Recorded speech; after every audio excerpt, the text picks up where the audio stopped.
अस्सलाम वालेकुम। अफगानिस्तान के अगेंस्ट ट्राई नेशन सीरीज के पहले मैच में पाकिस्तान की प्लेइंग 11 के बारे में क्या खबरें हैं, क्या एक्सपेक्टेशन है, उस पर हम इस वीडियो में बात करेंगे। देखिए, पाकिस्तान टीम मैनेजमेंट की सोच को सामने रखते हुए हम जो मर्जी कहें कि फखर जमान स्पिन बॉलिंग के अगेंस्ट वीक है, फखर जमान का अफगानिस्तान के खिलाफ रिकॉर्ड अच्छा नहीं है, टर्निंग पिच पे उसको बैटिंग करने में मुश्किल पेश आती है, जो भी कहें, लेकिन जो पाकिस्तान की टीम मैनेजमेंट का माइंड सेट है, उसके मुताबिक फखर जमान पाकिस्तान की प्लेइंग 11 में लाजमी आएंगे अफगानिस्तान के अगेंस्ट।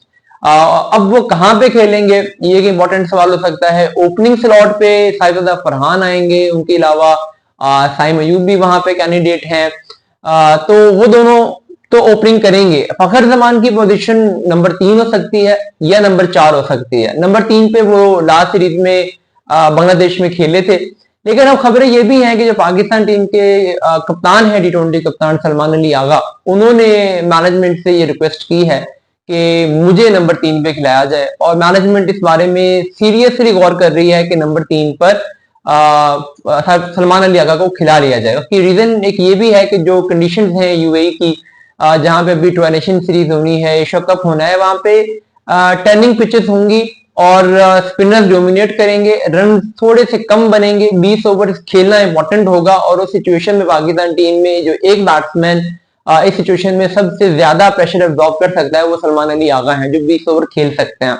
पहले वो नंबर 5 पे खेल रहे थे। नंबर 5 पे अगर वो खेलते हैं तो फिर ऑलरेडी जब 3 विकेटें गिरती हैं और वो आते हैं तो डैमेज बहुत ज्यादा हो गया होता है। तो आपकी टीम पहले ही बहुत नीचे लग चुकी होती है, तो उस टाइम पे उनके आने का कोई फायदा है नहीं, कोई इफेक्टिवनेस है नहीं। नंबर 3 पे आएंगे तो वो इनिंग्स को होल्ड कर सकेंगे।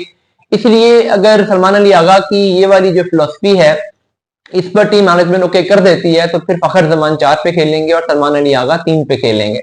उसके बाद फिर 5 पे मोहम्मद हारिस आ जाएंगे, 6 पे हसन नवाज आ जाएंगे। अब यहाँ पे अगर एक है, और वो है फखर जमान की फिटनेस का।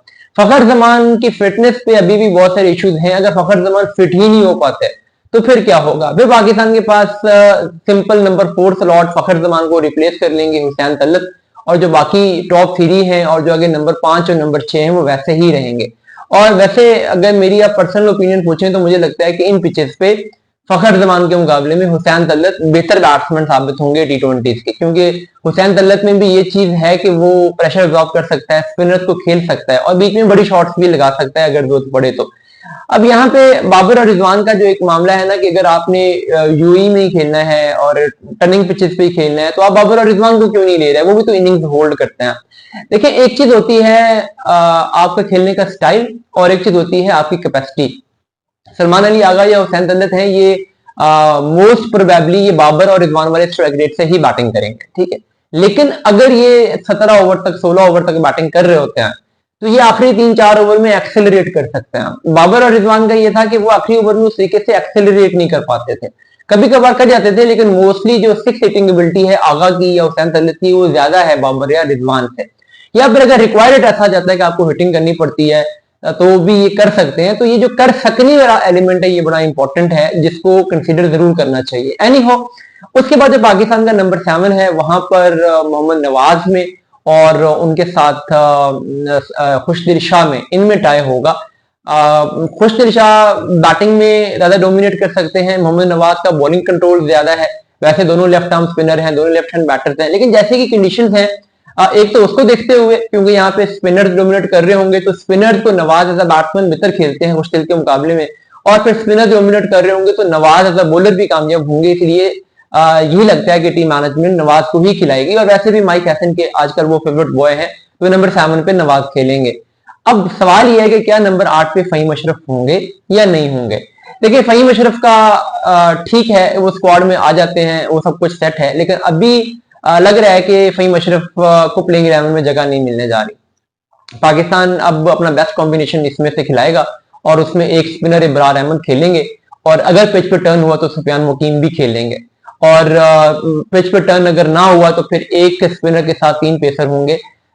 जो 2 पेसर खेलने ही खेलने हैं, पिच पे टर्न हो भी तो उनमें एक तो सलमान मिर्जा को अब चांसेस दिए जाएंगे। काफी टाइम हो गया उनको चांस नहीं मिला था वेस्ट इंडीज सीरीज में, अब उन्हें लिया ही इसीलिए गया ताकि टेस्ट कर सकें कि वो इन कंडीशंस में कैसी बॉलिंग करते हैं। उनके साथ जो दूसरे बॉलर होंगे, पहले मैच में मोस्ट प्रोबेबली वो शाहीन शाह अफरीदी होंगे, हालांकि मेरा यह ख्याल है कि उन दोनों को इकट्ठा नहीं खेलना चाहिए, इनमें से एक को खेलना चाहिए, क्योंकि पाकिस्तान पहले मैच में दोनों को खिलाएगा। और अगर यहाँ पर फास्ट बॉलर्स को हेल्प मिलती है या अगर स्पिनर को उतनी हेल्प नहीं मिलती है, पाकिस्तान एक स्पिनर इब्राक के साथ जाता है, तो फिर पाकिस्तान हारिस रऊफ को भी खिलाएगा। तो हारिस रऊफ और सुफियान मुकीम में टाई होगी कि इनमें से कौन स्क्वाड में आता है। शाहीन और सलमान मिर्जा दोनों खेलेंगे, तो ये आगे जाके हो सकता है कि शाहीन अफरीदी को भी रेस्ट दिए जाए कुछ मैचेस में, लेकिन मैं पहले मैच के कॉन्टेक्स्ट में बात कर रहा हूँ। बाकी फास्ट बॉलर की पाकिस्तान रोटेशन करता रहेगा। बॉलिंग में आपको हर मैच में डिफरेंट कॉम्बिनेशन नजर आएगा, लेकिन बैटिंग पाकिस्तान काफी हद तक इसी कॉम्बिनेशन के साथ आगे एशिया कप तक जाएगा।